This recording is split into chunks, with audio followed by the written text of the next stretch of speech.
youth unemployment is higher than in 2017, and the exchange rate is high, with prices for every single commodity, from food to gas to tocafle, higher today than when President Weah came to power.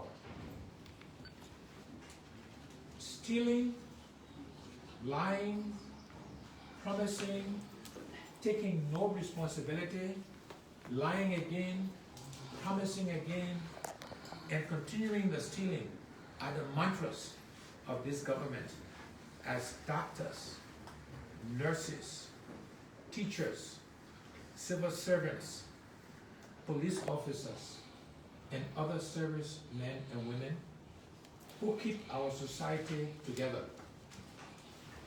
are being grossly underpaid, with some, especially teachers, having to constantly protest for their harmonized pay.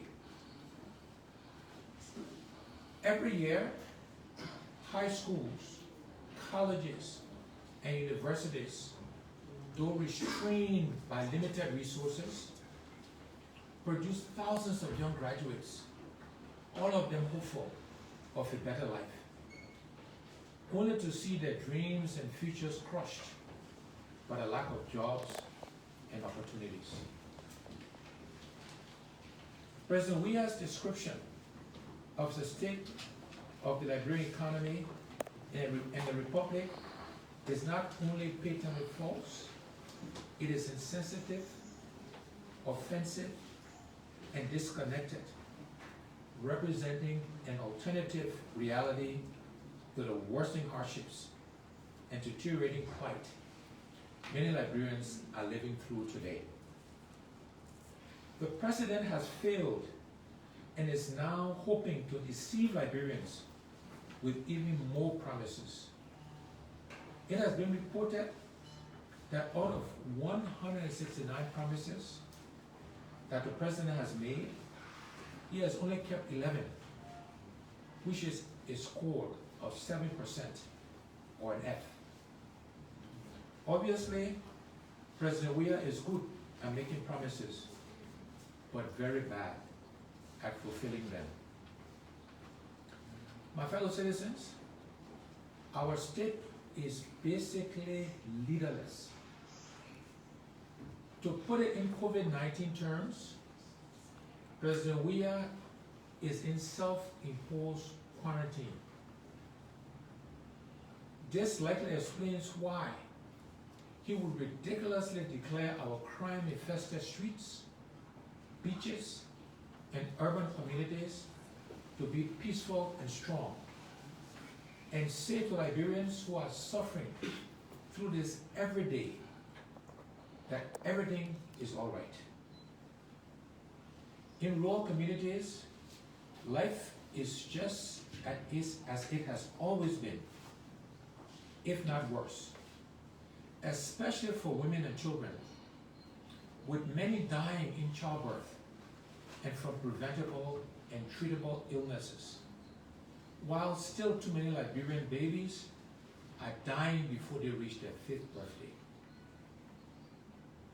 We are not in a military battle, and the president may be thinking that the absence of war automatically means that Liberia is at peace.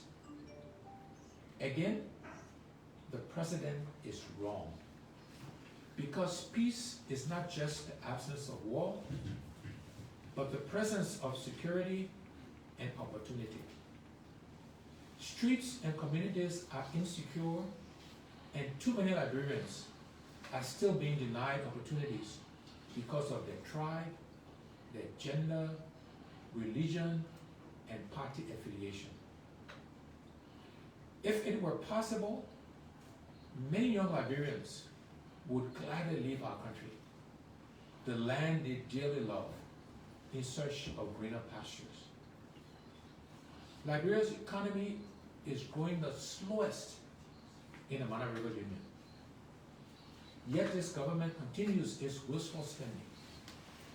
In a new budget, this government will spend more money on buying and servicing new cars for lawmakers than it will spend on all community colleges, all training institutions, the Monrovia Consolidated School Systems, MCSS, JFK, and Jackson F. Doe Hospital. For President Weah and his administration to be looking to spend more money to buy cars for 103 individuals and not to spend it on providing affordable health care to hundreds of thousands of Liberians seeking treatment at JFK, Redemption, Jackson F. Doe hospitals is disgraceful, irresponsible, and wicked. In 4 years, the president has borrowed over 600 million United States dollars. In 2018, the national debt was $1.039 billion. Today, the national debt is $1.69 billion United States dollars. Rather than make the future better, this government is making Liberia worse for our children and their children by piling the debt of government's wasteful spending on their heads.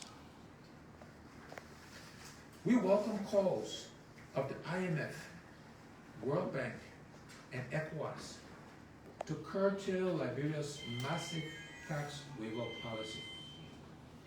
We urge the government to follow up on its acceptance with diligent actions because Liberia's tax waivers are being abused with the president's government's granting waivers to lawmakers and his cronies. Liberia has one of the most fertile lands in Africa for agricultural production. Notwithstanding, this government has failed to make any sustainable gains and substantial investment in agriculture. For example, this year, President Weah has budgeted $0 for agriculture, for the agricultural fund. In fact, for the next 3 years, the agriculture fund will get $0. The government has turned the agricultural sector over to non-governmental organizations and donor projects, where we are yet to see economic growth due to the infusion of millions of dollars in that most critical and important sector. The office of the president even has more money in the budget than the entire Ministry of Agriculture. The office of the president has even more money in the budget than the entire Ministry of Agriculture. Until we can at least feed ourselves, we can never truly say we are an independent nation. My fellow Liberians, the Weah-led government has not just failed to manage the economy, they have also failed with issues of national security, service delivery, fighting corruption, and consolidating our democracy. Many of you do not need me to tell you that Liberia's security is weak. Our country is a transshipment point for harmful drugs and a hotbed for money laundering and human trafficking. These international crimes are hurting the image and reputation of our country. Last year, the president asked Liberians not to depend on his administration for their safety and protection, the most important duty of any president and commander-in-chief, but asked Liberians to instead install CCTV. The president has surrendered to rising crimes in our streets and communities. Lawlessness abounds, and we are essentially on our own. Drug ghettos are easily springing up in neighborhoods and communities with no effective national rehabilitation and reintegration programs for victims of drug addiction and abuse. The same is true of our prisons, which are overcrowded with young people, many of whom are first-time offenders. These young people are being imprisoned and returned to their communities after serving time without life skills. They are soon forced to return to the life of crime to survive. Under a Cummings leadership, the drug trafficking in Liberia and the use of Liberia as a transshipment point for drugs will end. Additionally, we will provide rehabilitation, job training, prison reforms, and reintegration opportunities for Liberians, and will restore our country's reputation in the world by tackling and ending money laundering and human trafficking. Fellow citizens, into his 5th year, President Weah cannot credibly point to any significant improvement in the delivery of basic services to Liberian people, including in the important areas of healthcare, education, safe drinking water, sanitation, electricity, law enforcement, fire service, and infrastructure. 4 years later, for example, Liberia still has 1 doctor for every 15,000 citizens. Public clinics and hospitals, understaffed and under-equipped, are experiencing regular shortages of medicines and medical supplies as government officials, their families, and those with money can afford quality medical treatment by often traveling abroad to get it. Despite inheriting 88 megawatts of Coffee, 38 megawatts Bushra power plant, and regional projects to supply electricity to Ivory Coast, Liberia, Sierra Leone, and Guinea, or CLSG, in addition to distribution of electricity to communities funded by donors.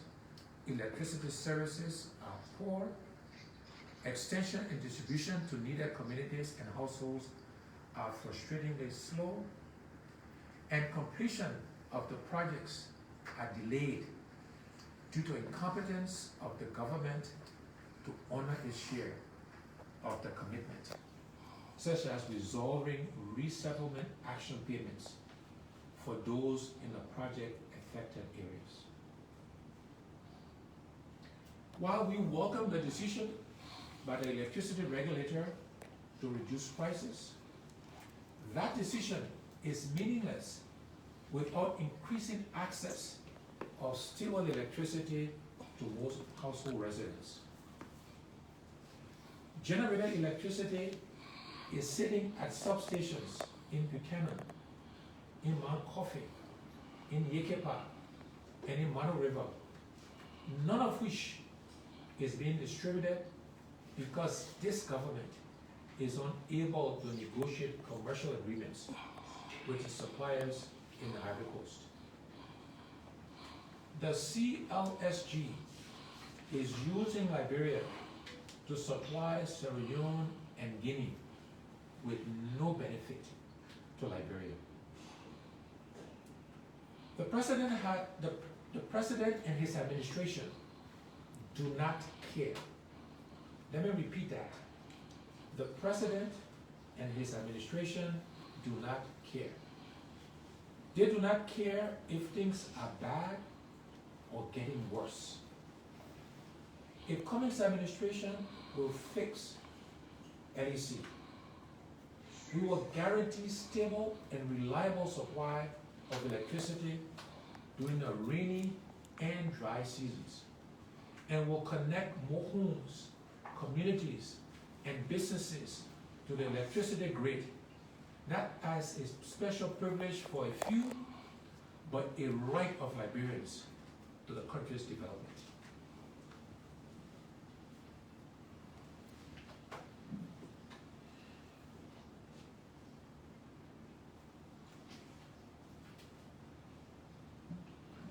Many of you heard the President speak about the Millennium Challenge Corporation, the MCC.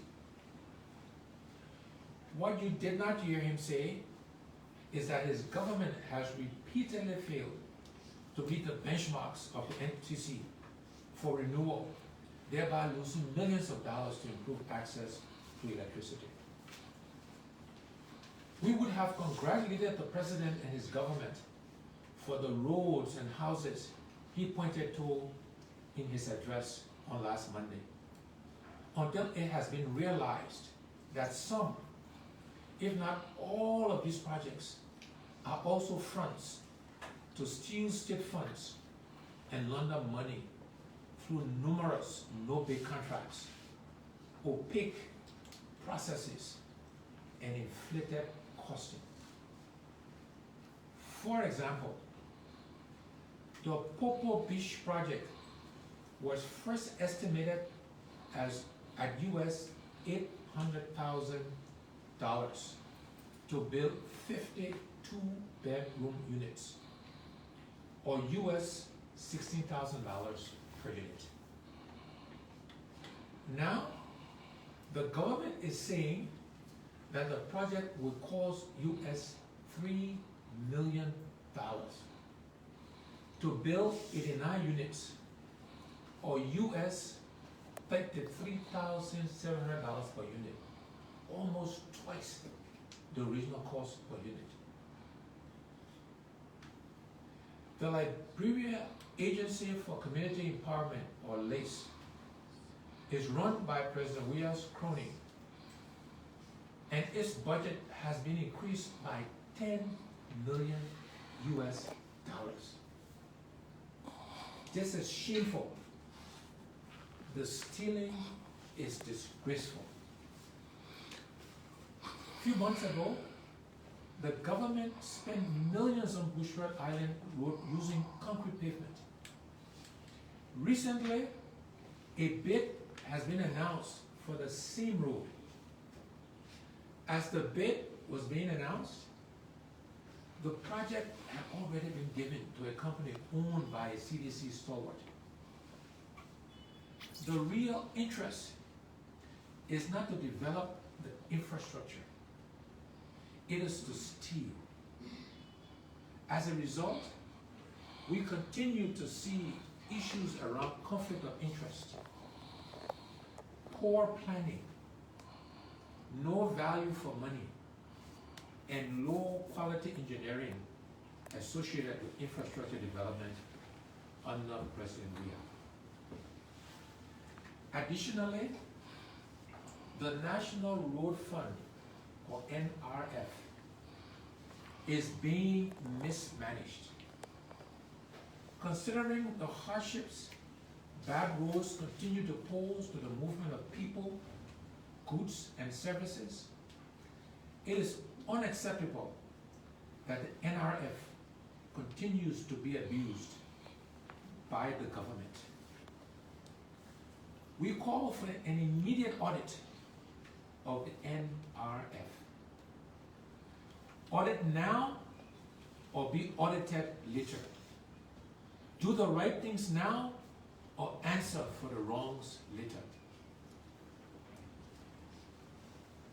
My fellow citizens, our cherished democracy is under stress.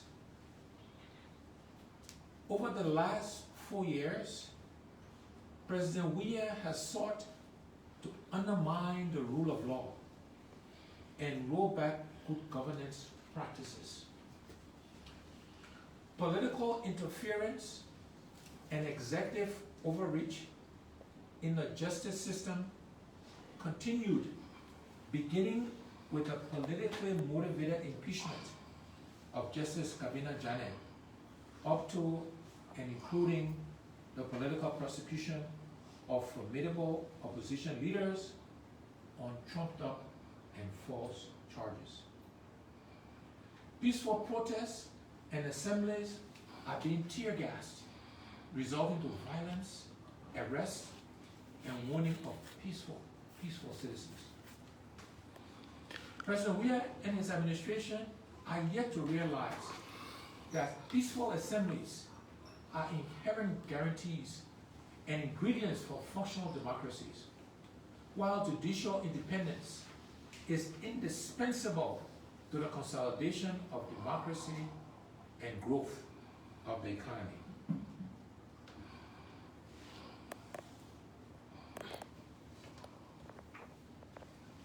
The same is also true about corruption, which has gotten worse under President Weah. Nearly every month, a new corruption scandal is uncovered. Just before the president's address, we learned that $14 million, which was meant for rice importation subsidy, was stolen. Last month, corruption allegedly occurred at the National Elections Commission. Corruption has been in the driving seat of this presidency from the beginning, killing our country and undermining the well-being of our people. It is time for President Weah to lead by good example against corruption.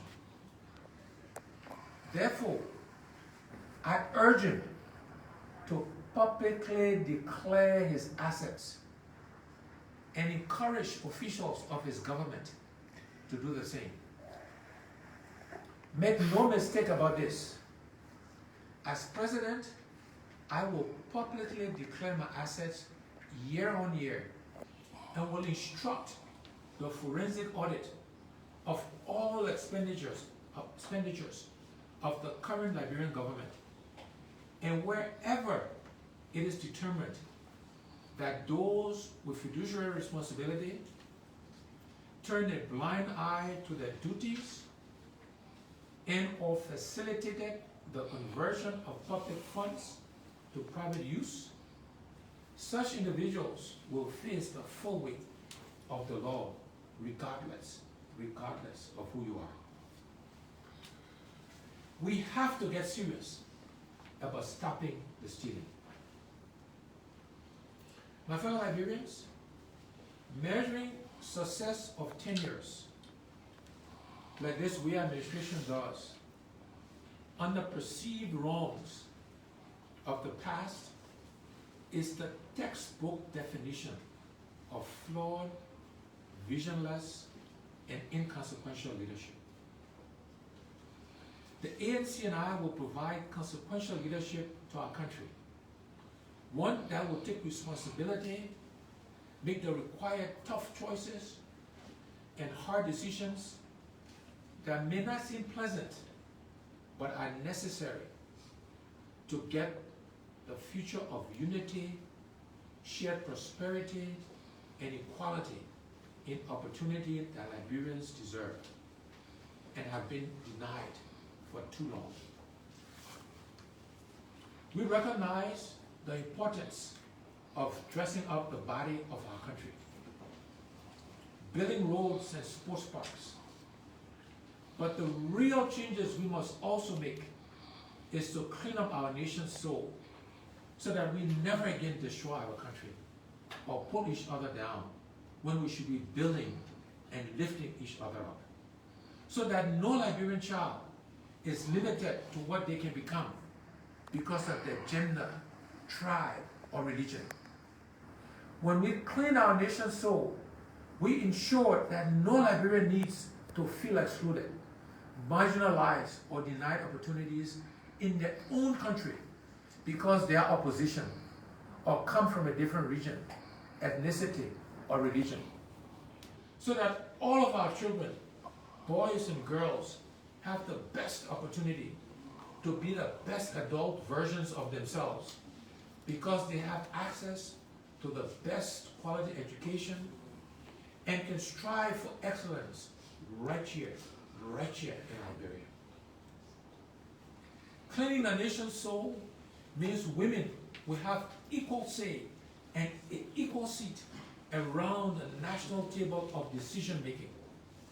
And the rights and issues of women are not treated as tokens for their male counterparts' political support and campaigns, but is necessary for the sustainable development of our country, so that our communities and streets are safe and secure, and peaceful worshipers seeking the revival of their souls and a better tomorrow for themselves and their children are not rushed to death out of fear of the commission of crimes. Against them or the actions or inactions of an untrained police force, we should be protecting them.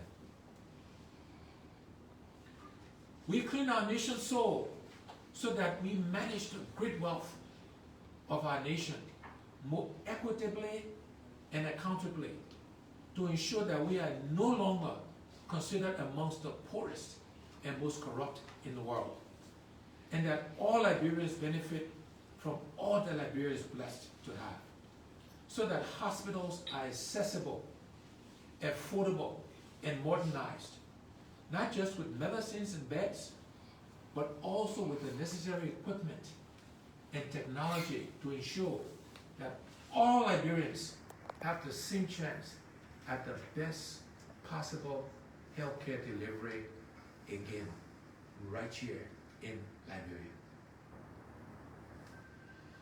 Cleansing the nation's soul is a chance for our young people to study and graduate, assured that they are equally guaranteed a chance to get a job and the support and assistance they need to build their careers, raise and care for their families, and return support and assistance to their parents who sacrificed to educate them. So that some of our citizens, including the elderly, are no longer made to beg for livelihood. In the same country, many spend their lives serving, or that Liberians continue to be bystanders in the business of the growth of the economy, with unconscionable restrictions imposed on Liberian businesses and entrepreneurship.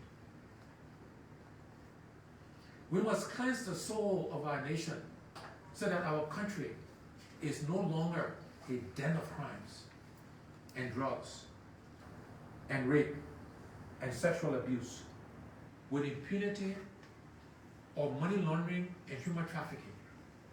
And so that public service is actually for the good of the public and not for the illicit acquisition of overnight wealth by government officials. Finally, my fellow Liberians, the presidential and general elections scheduled for October of 2023 will mean a lot to Liberia's future. Choose a new direction for our country. We must not become complacent, nor let ourselves get disengaged and uninvolved. As we continue to see, not only will we continue to live with the consequences of the incompetent and corrupt leadership of our country if we fail to change it, but we can all be assured that it will only get increasingly worse. After 4 years of failures, President Weah is hoping we can all forget how he and his officials prioritized getting themselves rich overnight, while they connived and deceived to keep Liberians poorer and divided. As with all failed leaderships, they are looking to make more promises, take no responsibility, and siphon public monies in pursuit of their selfish political interest. Despite our best efforts, it has to be admitted, and unfortunately, that as currently constituted, the CPP may not make it to 2023. But you, the Liberian people, collectively will make it to 2023. The CPP may have been your preferred vehicle for change, but the need to change ought to not end because the preferred vehicle broke down along the way. Only the failed leadership of President Weah will benefit if we give up on the need to change the direction of our country. We must never give up. We must never, never lose hope. Liberia, the land we love and have been blessed to own together, mismanaged and crying out for change, needs all of us to stand together, educated and uneducated, Christians and Muslims, old and young, comma and country, man and woman, all of us who know our country must change and must continue to fight to deliver real change starting in 2024. Real change will not happen because of party. History shows that real change has always happened because of the people. Our children deserve real change. Liberian families of all tribes and religions deserve real change. Liberia deserves better. Liberia deserves better. God bless you. God bless our country, Liberia. I thank you.